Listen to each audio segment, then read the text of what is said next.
Welcome, investigator. Evil is on the rise. Crime is escalating. Our mission is to eliminate the crime by exposing evil, examine why it manifests, and highlight the brave souls that confront it every day. Join us as we work together to bring justice to every victim. Welcome to All Things Crime. Here's your host, Jared Bradley. Hello, everybody. Welcome back to another episode of All Things Crime. I'm Jared, your host, and I appreciate you being here. It's a fantastic day, springtime, so here in Utah, we are just glad that it's not snowing, to be honest. So this morning, I have a fantastic guest, and the first, actually, for All Things Crime, of a parent of a homicide victim. And this is Eddie Cutrer, and he is a wonderful man. I haven't been able to personally meet him, but from all the people that I know that also know him, he is just an amazing guy. So his daughter and son-in-law were murdered in 2021, and I wanted to bring him on and have him talk about the case and talk about his daughter. So, Eddie, welcome to the show. Well, thank you, Jared. I'm happy to be here. I appreciate you taking the time, especially because I don't know, to be honest. I've never lost a child, and so I know this has to be amazingly difficult for you. So, again, I appreciate you being here. But most importantly, I think it gives you an opportunity to talk about your daughter and a little bit about her and her husband and a little bit about their case. Because as of now, which is almost April of 23, their case is still unsolved. And so, yeah, definitely wanted to give you the opportunity to talk about it. Well, I appreciate that. I hope I can live up to a portion of your introduction. Yeah, well, to get started, tell us about your daughter. Tell us about, where you were when, growing up years, and then how she was, got married and where things went from there. We were in Texas at the time, Fort Worth in Arlington area. My daughter actually wound their time, my wife and I owned there in Arlington. We moved to Glenberry. So she's always been very strong. She was an excellent businesswoman. She worked for the state M-VAC for a number of years. It's their credit card division. And she was head of a team there. Every year she won quarterly and annual, but her team's worked. So she was very good at it. She left state. We went as a contractor in the same business and worked for several companies. And finally, just before they moved to Ohio, she had taken a job with this company. And that's when they needed to go to Ohio. Prior to that time, she was very adventurous, more so than just about anybody I know. She did tandem parachute jump. And then a few years later, she did air combat. And she said that was a much bigger rush than with parachute fall. She's done quite a bit. She's a very kind person. She has helped people that was out of abusive marriage situations. And so she's done a lot of things people twice her age with that. Wow. Sound like a fantastic woman. Now, your daughter's name is Angela. Yes. And she was married to Tom. Yes. So tell me about them and what they were doing in Ohio. Well, they went up there to open a restaurant called Salsa Joe's. And Tom had opened a few of those in Texas prior to their move to Ohio. But that was that was his hometown, and Belmont, St. Clairsville area, which is right on the river between Ohio and West Virginia. They moved up there, bought a fantastic home in a very upward mobile area, large lots, 2-story homes. So it was a very nice home.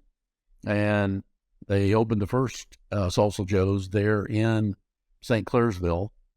And a few months later, they opened one in Wheeling, West Virginia. So they had 2 restaurants, and things weren't going well with the second location, the one in West Virginia. The crowds weren't what they thought they were going to be. What they told was history for that location. So they were planning a trip to Florida for my daughter's birthday. And their plan was to go down there and possibly look for a home to move there and open a restaurant as well. So that never happened because their travel plans were to leave on the 22nd. And her birthday would have been on the 23rd. And we were here in Hot Springs. And I had taken the dog to the vet. My wife called me and said, "You better come on and come home." And I thought it was probably my wife's brother because he's 80 some odd years old and he's not in good health. And then it dawned on me that she probably wouldn't have insisted that I come home if it was her brother. So I went ahead and went home. I said, well, it's got to be one of the kids.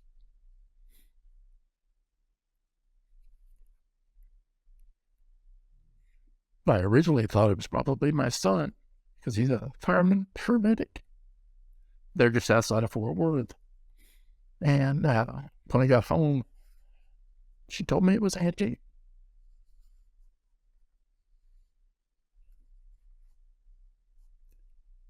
And it's still terribly hard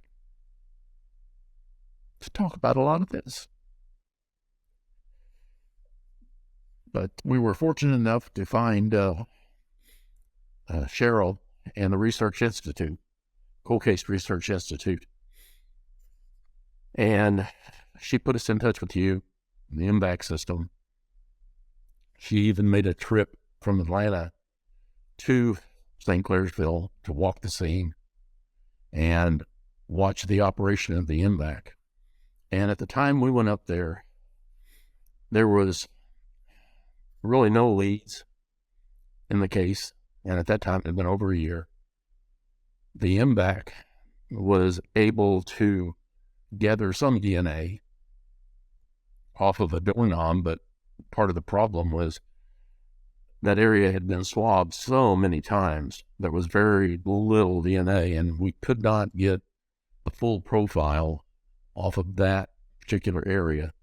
And there was another area on the microwave that he gathered some additional DNA and did get a profile, but nothing that matched anybody in the SCOTUS system as I understand it right now. And they've also, the state lab had did some more of the fingerprint analysis, and they did have a full profile on one print.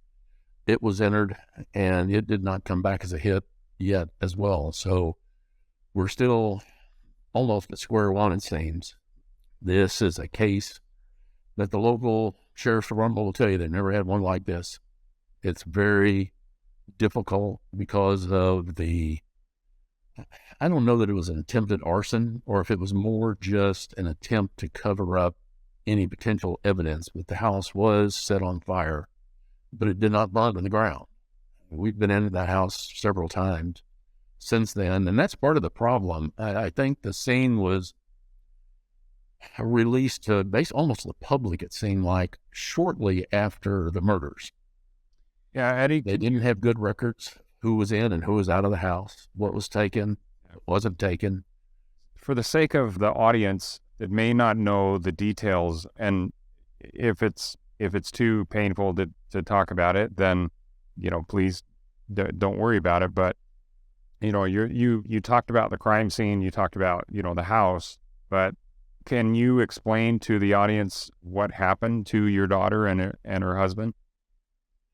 Yes, it was in the evening, somewhere between, we've been told, their estimate is between 11 p.m. and 4 a.m. We feel, and we've not gotten any pushback from the authorities, that it was probably somebody or somebody's that they knew and was familiar with the house. My daughter was sitting on the couch. They could tell from her vaping charger and her Michelob Ultra. She was sitting there on the end of the couch. Tom apparently was on the other end of the couch. We're not sure, and we're not sure, they couldn't tell who was executed first. But it was both in the very same manner, true to the body. and one to the head. It looked like the house had been ransacked. Things looked for, gone through. But what was odd, they didn't take her jewelry. She was wearing it. Tom had some watches, unusual watches. And they took all of those, which there was about five watches of the same variety. And a lot of receipts from the restaurants were thrown around. It looked like the closets had been gone through. Clothes were in disarray in there. And then they set that fire. Again, we don't know if it was an intentional fire just to make the evidence collection more difficult, or if they had planned on the entire house burning down. And like I mentioned, it was nowhere close to burning down. The biggest damage was the soot and the smoke inside the house. The heat was very, very hot because any plastic devices, the thermostats on the walls just melted and ran down the wall. The type of Venetian blinds they had in the bedrooms were melted and sagging. And the floor in the living room where they were at was very charred, and one of the couches was set on fire, and there was nothing but a frame left of that couch. So, and other things across the room, a leather upholstered chair had stood on it, but it wasn't burnt in any shape or form. It was just very isolated instances. It looked like either 3 or 4 locations had been set, one in a closet, which was, I guess, the most successful of the fires, because it burned the floor. You could see down into the basement, and it started to go up to the second floor, but it never burned up into the second floor. So most of the damage was on the main level of the house. The fire department was notified at around 7 a.m., and they arrived shortly thereafter.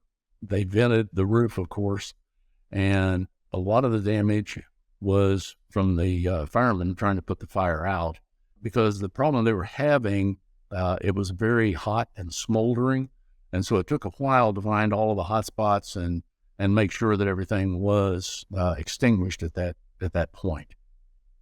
There was one fella that worked up the road from them at a company. I never get this name right, but I think it's Stone Crusher. He and the neighbor next door were the first 2 individuals on the site. The neighbor couldn't get in the front door. The first responder from the company down the street went around to that back door and was able to get in there. And he went in, and the smoke was so bad that he couldn't see anything. And somehow he found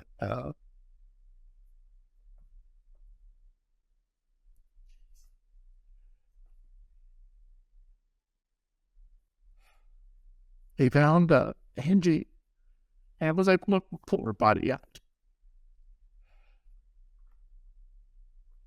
She pulled her body out to the back porch, but it was so hot, the smoke was so bad, he couldn't go back in. So they had to wait on the fire department to get there. And they were the ones that moved Tom's body out. And obviously the fire department, they're putting the fire out. They're going through the house looking for hot spots and things of that nature, disrupted the crime scene even more. So it's been a bad situation for the investigators to be able to come up with enough evidence to figure out a reason why, and what, if anything, do they actually take out of the house? We don't know. Thanks for joining us. Your attention today brings us one step closer to exposing and eliminating the evil that brings crime to our communities. Hit subscribe and share this episode. Together, we will bring justice to every victim.